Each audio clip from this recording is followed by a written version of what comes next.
여러분 성경에 나오는 여러 인물들이 있습니다. 제가 세 인물을 이렇게 이름을 거명할 테니까 이들의 공통점이 무엇인지 좀 같이 생각했으면 좋겠습니다. 첫 번째 인물은 여호수아입니다. 두 번째는 삼손, 세 번째는 솔로몬. 이 세 인물의 공통점 무엇일까요? 이 세 인물의 공통점. 오늘 이 세 인물의 공통점 관련된 주제를 가지고 함께 말씀의 은혜를 나누려 합니다. 네, 여러 생각을 할 수 있는데 정답은 분별력입니다. 여호수아는 하나님께 약속 땅을 이제 들어가도록 하는데 모세를 이어서 그를 이제 지도 세워서 이제 그 땅에 들어갑니다. 그래서 계속 전쟁하면서 하나님 주신 땅을 정복해가는 가운데서 기본 족속을 만났는데 이들은 꾀가 상당했어요.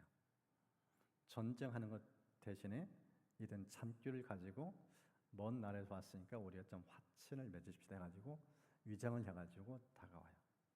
근데 그때 여호수아와 이 이스라엘 백성의 리더십이 하나님께 여호와께 묻지 않고 계약서에 서명을 해요. 분별력이 없는 그 모습, 이제 그 광경을 보여줍니다. 삼손은 어떤 분별력이 없었나요? 하나님께서 그를 어마어마한 괴력을 선물로 주셨어요. 그런데 이방 여인과 가까이였어요. 그러면서 자기의 힘의 근원이 머리카락에 있음을 알려줘요. 사랑 여인이 아니라 자기 인생을 죽이는 줄 모르고 그 여인을 가까면서 분별했고 그 힘의 근원을 알려줘요. 비밀을. 분별력을 갖고 있었더라면 그런 일은 없어요. 결국은 알려준 결과 어떻게 돼요? 두 눈 뽑히고 비참한 죽음을 당해요. 분별력 없는 삶이 얼마나 비참한지. 그 어마어마한 힘을 가지고도 인생 정말 비참한 죽는 그 모습이었습니다. 솔로몬은 어땠나요? 전무후무한 지혜를 받았던 사람이에요. 기도를 통해서. 그런데 이방 여인들과 가까이해요. 정략 결혼하고. 그러면서 그 여인들이 섬기는 신들이 이스라엘 땅에 가득해요. 하나님 두 번이나 경고했는데 듣지 않아요. 결국 분열 왕국의 주범이 되어져요.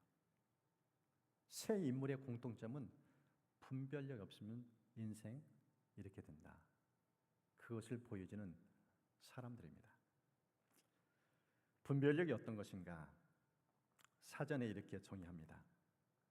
사물의 옳고 그름, 선과 악, 참과 거짓, 좋고 나쁨을 바르게 구별하여 인식하고 판단하는 능력, 시시비비를 가릴 줄 아는 능력, 그것을 말씀한다. 좀 더 부연하면 단순한 지식이나 정보의 보유를 넘어 복잡한 상황 속에서 본질을 꿰뚫어보고 현명한 결정을 내리는 정신적 힘. 분별력은 건강한 정신에서 비롯된다. 그런 사전적 정의를 하는 것을 보게 되어집니다. 우리의 성경의 시작 본문을 보면은 예수님께서 한 말 못하는 귀신에 사로잡혀서 말을 못하는 의사소통을 못하는 장애를 가진 그 사람의 이 귀신을 쫓아낸 사건은 시작됩니다. 성경의 14절 이렇게 말씀했어요.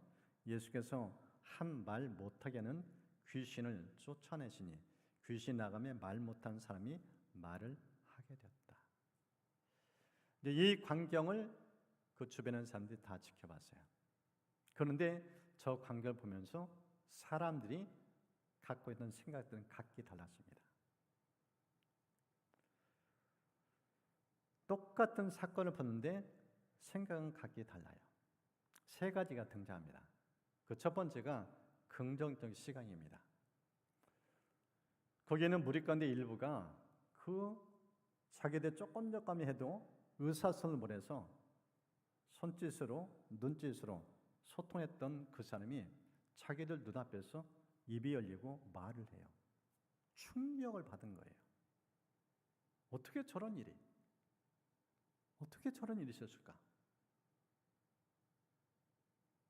경외심을 가지고 반응하는 이 모습을 이제 보게 됩니다. 그런데 또 다른 사람들의 반응이 있습니다. 부정적인 시각을 가지고 바라봅니다. 보십시오. 그 중에 더러는 말하기를 그가 귀신의 왕 바알세불을 힘입어 귀신을 쫓아낸다. 조금 전에는 예수님이 행하신 그 권위의 능력 보고 사람들이 놀라는 반응이에요. 그런데 또 다른 무리는 너무나 차가워요. 예수님의 동조도 안 해요. 인정도 안 해요. 오히려 저렇게 쫓아낸 것은 힘의 근원 예수님께 오지 않았다. 귀신의 왕의 힘을 벗어 귀신을 쫓아냈다. 이렇게 반응해요. 또 한 부류는요, 회유적인 시각입니다. 보십시오. 예수를 시험하여 하늘로부터 오는 표적을 구했다. 귀신 쫓아내는 거 말고 그 정도로 우리가 당신 믿지 못한다. 진짜 신적 능력이 무엇인지 제대로 좀 보여달라. 그렇게 얘기를 해요. 각기 다른 반응이에요. 똑같은 사건을 봤는데 사람들의 시각이 너무 달라요. 이 다른 시각, 각기 다른 시각, 딱 둘로 요약할 수 있습니다. 분별력이라는 단어를 가지고 둘로 구분해 줄 수 있어요. 첫 번째가 분별력이 없는 사람, 두 번째가 분별력이 있는 사람. 오늘 이 본문은 이 분별력 관점 속에서 두 가지의 하나의 메시지를 같이 이제 나누려고 합니다. 그 첫 번째가 분별력이 없는 사람들의 모습은 어떤가, 그 특징을 좀 몇 가지 살펴보려고 합니다. 그 첫 번째가요, 어리석어요. 보십시오. 17절. 우리 17절 말씀은 좀 함께 읽도록 하겠습니다. 예수께서 그들의 생각을 아시고 이르시되 스스로 분쟁하는 나라마다 황폐하여지며 스스로 분쟁하는 집은 무너지느니라. 지금 집안 얘기를 꺼내고 나라 얘기를 꺼냅니다. 나라가 든든히 세워자는 게 상식적이에요. 그런데 지금 내분이 일어났어요. 가족들이 치고받고 싸우고 있어요. 그 얘기를 꺼낸 겁니다. 이런 가정, 이런 나라는 없다. 어떻게 해서 집안 든든히 세우려고 하고 나라 잘 세우려고 하지 내분이 일어나서 자멸한다? 그건 어리석다. 지금 예수님께서 그 얘기를 지금 꺼내고 있는 부분입니다. 근데 이 어리석은 사람들은요, 좀 더 세분화시키면 둘로 그 특징을 더 살펴볼 수 있어요. 이 어리석은 사람 특징이 뭔가? 논리성이 없어요. 보십시오.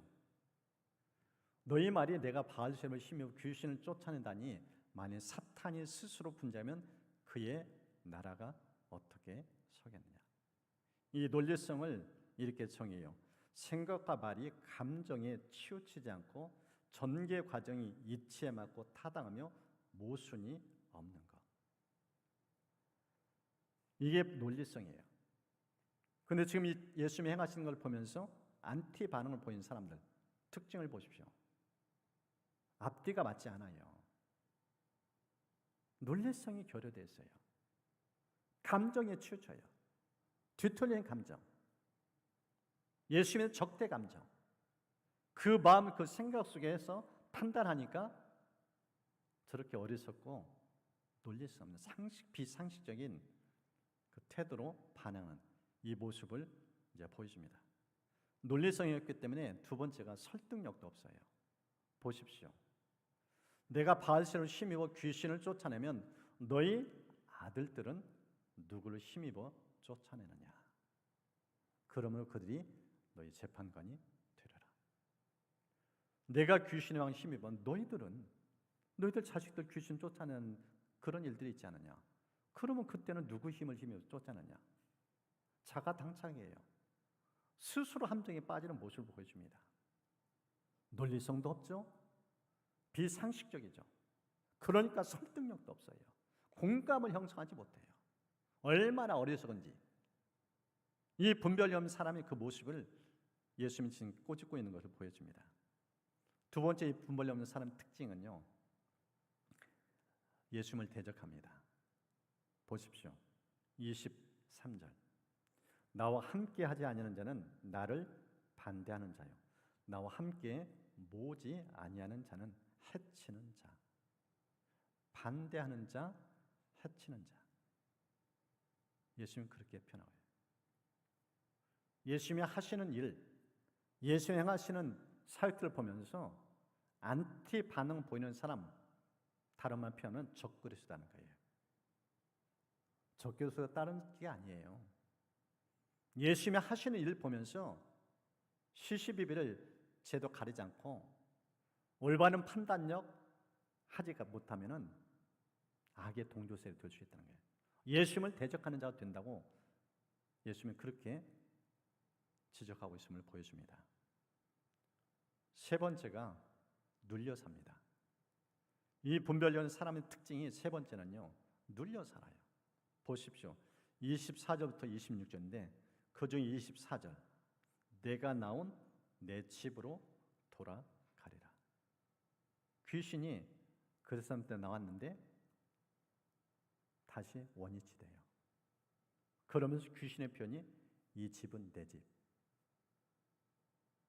좀 더 부연을 이렇게 합니다. 26절. 이에 가서 저보다 더 악한 귀신 7을 데리고 들어가서 거하니 그 사람의 나중 형편이 전보다 더 심하게 되느니라. 이젠 더 이상 나가지 않아요. 내 집이라고 표현하세요. 그리고 더 악한 귀신 데리고 함께 살아요. 예수님을 적대하는 사람은요, 귀신 소굴에 되어요. 귀신의 지배에 벗어날 수가 없어요. 인생의 주인된 예수님을 거부한다는 뜻은 악한 영이 그의 삶을 지배한다. 예수님이 그렇게 지금 말씀하고 있어요. 단순히 어리석은 지적인 부분이 아니라 영적인 심각한 모습을 지금 예수님이 강조하고 있는 이 모습입니다. 생각 판단 속에서 주님은 뭘 지금 우리에게 강조하는가? 영이 잘못되면 이렇게 오판한다. 무분별하게 산다. 그것을 지금 예수님이 강조하고 있음을 보여줍니다. 그런데 왜 이렇게 이 사람들이 분별이 없는가? 그 첫 번째가요, 거듭나지 않기 때문이에요. 여러분, 인생은 두 가지 영의 집을 받습니다. 악한 영의 집을 받느냐 아니면 성령의 집을 받느냐. 중간지대는 없어요. 성령이냐 악령이냐, 이 위에는 없어요. 예수를 믿고 거듭난 사람은 성령 위에 거하셔요. 그런데 예수를 영접하자면 악한 영이 사람을 지배합니다. 근데 사람들은 그걸 몰라요.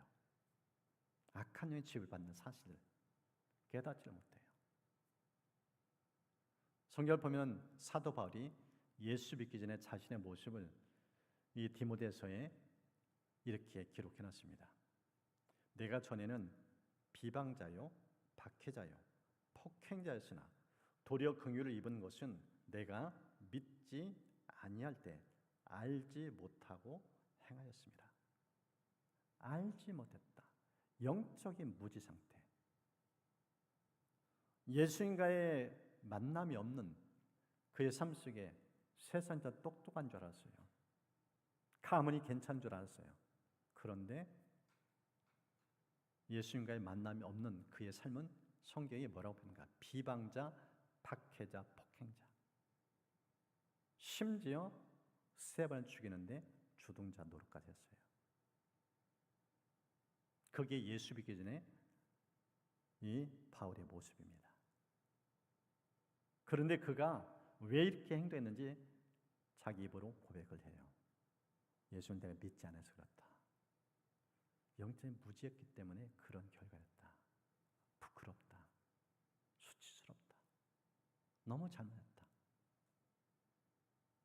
예수님과 만남이 없으면, 거듭나지 않으면 악을 행하여 예수님을 대적하는 사람이 돼요. 교회를 얼마나 핍박했는지, 그런 삶을 살았던 바울의 자기 고백하는 것을 보게 됩니다. 거듭내 없다는 사실은 인생은 너무나 어둡게 살아요. 예수님을 향해서 대적하는, 얼마나 부끄러운 삶을 사는지 그 실상을 지금 보여줍니다.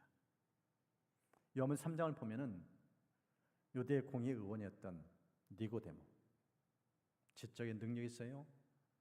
세상적으로도 존경받는 인물이었어요. 그런데 그가 어느 날 밤에 예수님 찾아왔는데 예수님이 거듭나지 못한 것을 지적해요. 너 지금 이런저런 나에 대해 판단하는데 그 판단 잘못했다.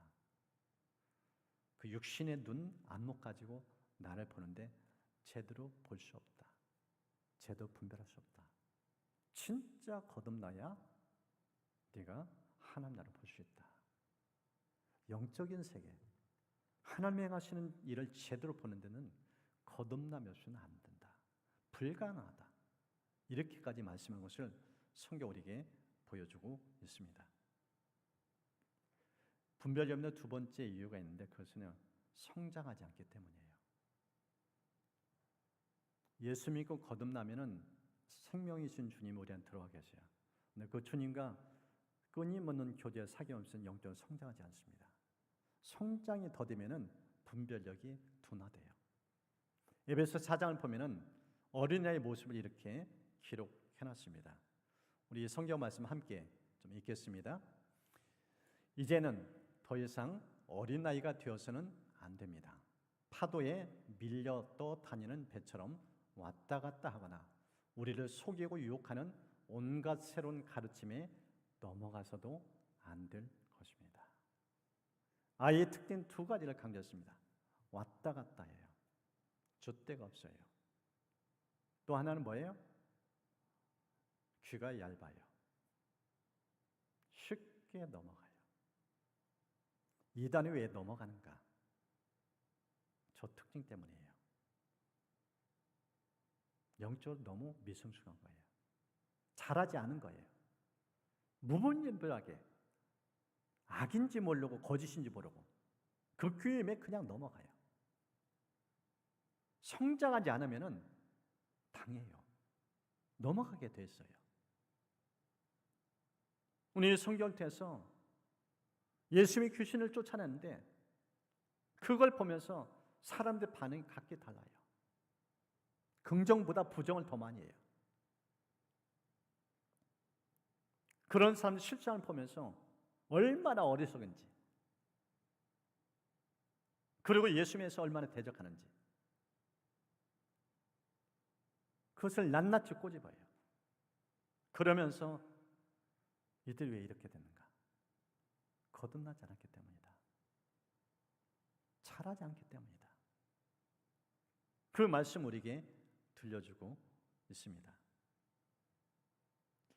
이제는 이와 반대로 분별력을 가진 사람들의 모습을 좀 보려고 합니다. 분별력 있는 사람 특징. 첫 번째가요, 하나님의 통치를 보게 되줍니다. 하나님이 다스리시는 것, 일하시는 것, 그것을 보는 눈이 열려요. 여러분 20절을 보십시오. 그러나 내가 만일 하나님의 손을 힘입어 귀신을 쫓아낸다면 하나님의 나라가 이미 너에게 임했다. 하나님의 나라가 이미 너에게 임했다. 귀신 쫓아내는 것 단순히 귀신 쫓는 것이 아니라는 거예요. 지금 하나님의 통치의 주권을 가진 예수님이 이 땅을 다스리고 있는 그 실제적인 일하심을 보고 있다. 그렇게 말씀하고 있어요. 영안이 열려요.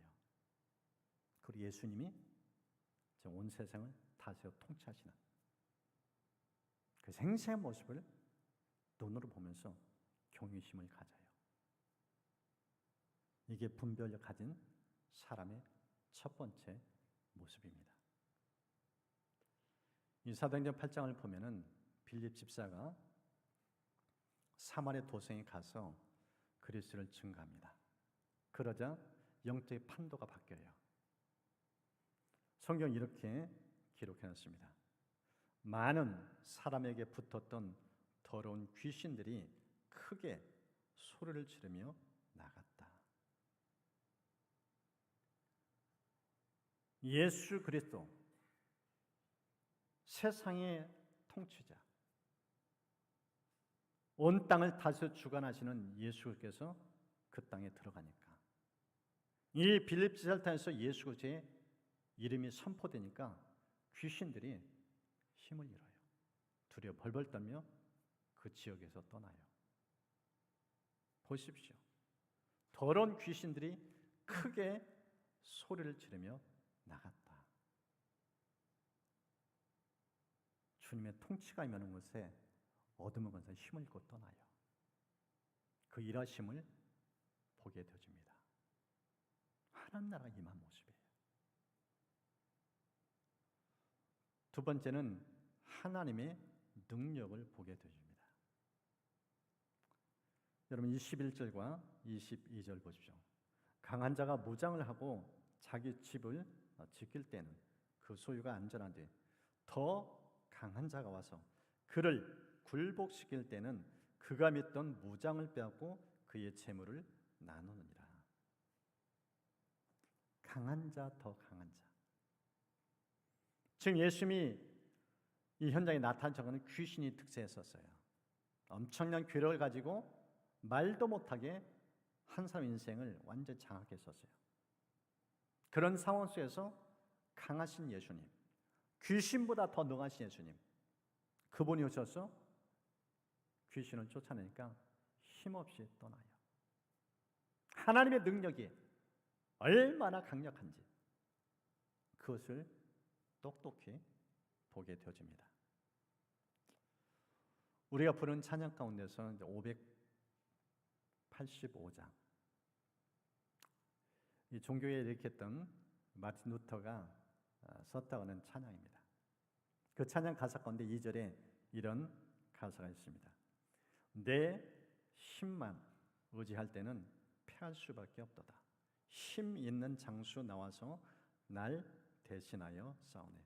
이 장수 누군가? 주 예수 그리스도, 만군의 주로다. 당할 자 누구랴? 반드시 이기려로다. 우리는 힘도 지혜도 능력도 턱없이 부족한 사람들입니다. 인생 싸움터에서 속절없이 무너져요. 그토록 연약한 우리. 그런데 나는 작고 보잘것 초라하지만은 나와 함께 하시는 예수님은 온 세상을 통치하시는 전능하신 왕이에요. 그분이 우리를 대신해 싸우시면은 백전백승하게 되십니다. 승승장구하게 되어집니다. 오늘 본문에 귀신의 지배를 받던 사람, 자기 힘 어떻게 할 수 없어요. 말도 못했어요. 그런데 힘 있는 예수님, 권세 있는 예수님이 오셔서 귀신을 제압하니까 그냥 쫓겨나가요. 힘없이 떠나요. 성경을 마음 8장에 한 귀신 들린 사람의 모습이 나타납니다. 이 사람은 얼마나 많은 귀신들이 공격하고 자기 집처럼 거하고 있는지. 이 마음 5장과 똑같은 내용인데, 이 거라사, 이 가다라 지방에 있는 귀신 들린 사람, 사람들이 가까이 가기 힘들었어요. 너무나 무서워요. 늘 괴성지르고 통제불능의 사람이에요. 그런데 예수님께서 그 땅에 도착만 했는데 귀신이 벌벌 떨어요. 성경이 이렇게 기록해놨습니다. 귀신들이 예수님께 간청했습니다. 만일 우리를 이 사람들에게서 쫓아내시려면 저 돼지 떼 속으로 보내주십시오. 예수님이 그 땅이 발만 디뎠는데 귀신들이 벌벌 떨어요. 간청을 해요. 저 간청하는 시제가 미완료예요. 계속해서 벌벌 떨면서 제발 제발 반복해서 애원하는 모습, 예수 앞에 얼마나 힘없이 두려 떠는지 그 실상을 보여줘요. 예수님이 가기 전까지는 사람들이 그 사람한테 다가갈 수도 없었고 그랬던 상황이에요. 근데 예수님이 도착하자 귀신떼가 힘없이 벌벌 떨어요. 간청을 해요. 그것을 보여줍니다. 이게 예수님이에요. 우리 함께한 예수님은 만왕형 만죄주예요. 어떤 영적 세력, 그 눌림에서 다 해방시킬 수 있는 분, 그게 우리 주님인 것을 오늘 성경의 말씀을 하고 있습니다. 세 번째, 이 분별력 사람의 특징, 하나님의 비밀을 보게 됩니다. 하나님의 숨은 비밀. 이 본문에는 없지만 조금 더 확대해서 성경 전체 틀에서 좀 보려고 하는 내용입니다. 이제 지난 주간에 다니엘서를 이렇게 함께 읽으면서 가정 예배를 드렸는데 다니엘서를 읽으면서 하나님 나라의 비밀을 아는 다니엘의 모습 보면서 참 기쁜 감동을 받았어요. 성경을 보면은 이 다니엘서 1장이 다니엘에 대해서 이렇게 기록해 놨습니다. 하나님이 이에 소년에게 학문을 주시고 모든 서적을 깨닫게 하시고 지혜를 주셨으니 다니엘은 또 모든 환상과 꿈을 깨달아 알더라. 다니엘은 모든 환상과 꿈을 깨달아 알더라. 남이 보지 못한 보고 남이 알지 못한 아는 그 지혜, 그 능력, 그것을 다니엘에게 하나님께서 부어주셨어요. 그러면서 이 다니엘이 이 바벨론에 들어가서 느부갓네살 왕을 만나는데 이제 왕이 참모 테스트에서 뽑혀가지고 왕을 보자는데 어느 날 왕이 꿈을 꿨는데 무슨 꿈을 꿨는지 몰라요. 그 꿈의 의미도 모르고 무슨 꿈인지 모르고 그래서 으름장을 내면서 내 꿈을 알아맞추라고. 그런 가운데서 이 느부갓네살이 다니엘과 만나는 이 상황입니다. 이제 다니엘이 이런 고백을 합니다. 느부갓네살 왕의 고백입니다. 다니엘서 4장. 오직 너는 능히 하리니 이는 거룩한 신들의 영이 내 안에 있습니다. 이건 조금 2장에서 4장으로 넘어간 내용인데 이때도 마찬가지예요. 꿈을 꿨는데 어마어마한 꿈을 꿨는데 무슨 뜻이 해명을 못해요. 그때 이제 다니엘이 이 꿈을 해석해 줍니다. 그때 다니엘에 대해서 이 왕이 한 표현이 저겁니다. 너는 거룩한 신들의 영이 거하는 사람이다. 그래서 내가 꾼 꿈을 넌 능히 풀 수 있다. 그렇게 다니엘을 인정합니다. 또 다른 왕이 성경에 등장합니다. 그게 벨사살이에요. 벨사살도 똑같은 표현합니다.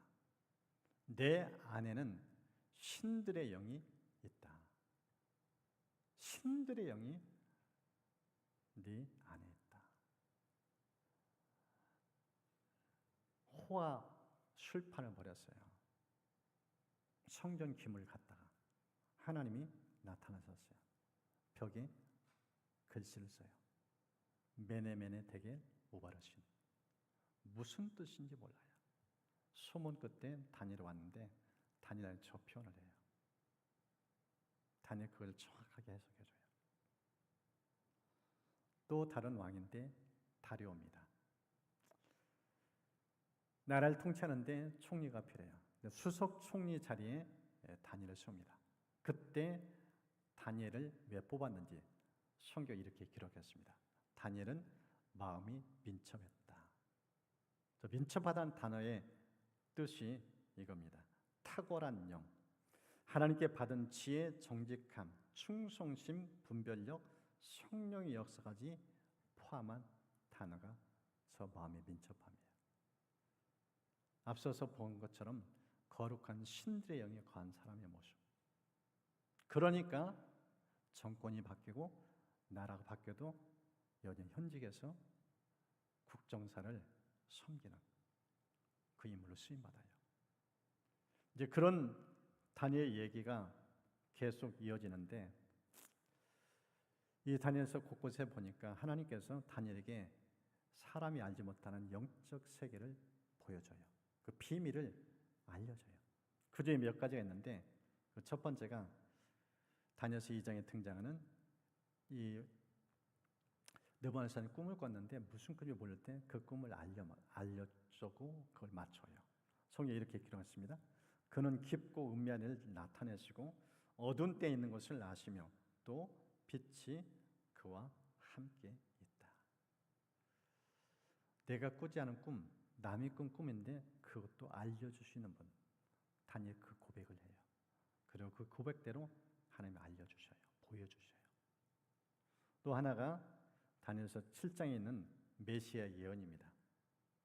내가 또 밤 환상 중에 보니 인자 같은 이가 하늘 구름을 타고 와서 옛적부터 항상 계신 이에게 나아가 그 앞으로 인도됨에 그에게 권세와 영광과 나라를 주고 모든 백성과 나라들과 다른 언어를 말하는 모든 자들이 그를 섬기게 하였으니 그의 권세는 소멸되지 않는 영원한 권세요 그의 나라는 멸망하지 아니할 것이라. 예수 그리스도가 이 땅에 오셔서 통치하실 하나님 나라를 미리 보여주셔요. 다니엘을 통해서. 그리고 12장에는 인류의 종말을 보여줍니다. 그때 내 민족을 호위하는 큰 군주 미가엘이 일어날 것이요 또 환란이 있으리니 이는 개국 이래로 그때까지 없던 환란일 것이며 그때 내 백성 중 책에 기록된 모든 자가 구원을 받을 것이다.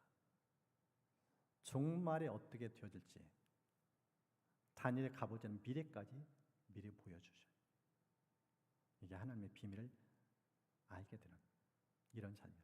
그러니까 다니엘은요 70년 가까운 기간 동안 10대 시절부터 시작해서 80 넘는 노년이 됐는데 여전히 하나님의 경외심은 충만해요.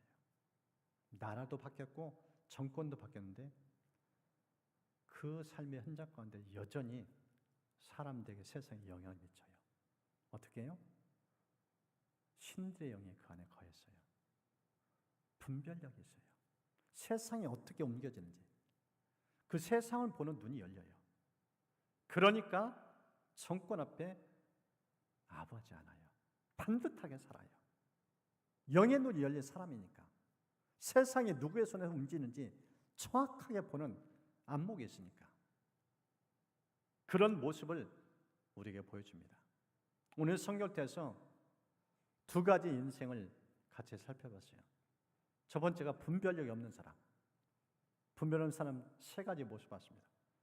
얼마나 어리석은지, 우둔한지. 그러면서 영적으로 예수님을 대적을 해요. 그리고 귀신의 지배를 받아요. 자기 집으로 귀신이 여기는 그 모습을 보여줍니다. 이게 분별이 없는 사람의 특징이에요. 이와 반면 분별을 가진 사람, 하나님의 통치를 보는 눈이 열려요. 그리고 하나님 능력이 얼마나 강한지 그걸 보면서 깊은 경외심을 가져요. 뿐만 아니라 남이 보지 못하는 것, 심지어 인류의 미래까지 볼 수 있는 눈이 열려요.